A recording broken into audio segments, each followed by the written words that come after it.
Ang hirap talaga pag tumatanda ka na. Dati, ang pinakamalubhang problema ay yung pipilitin tayong matulog sa tanghali.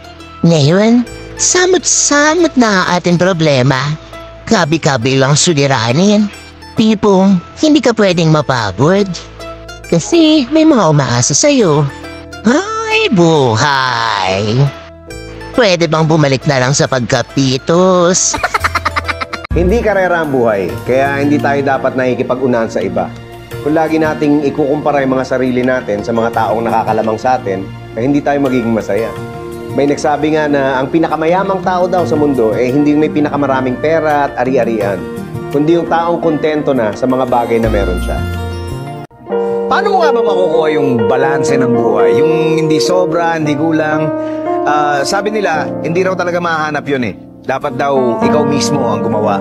Maging mabait ka pero huwag kang magpapaabuso. Magtiwala ka pero huwag kang magpapaloko.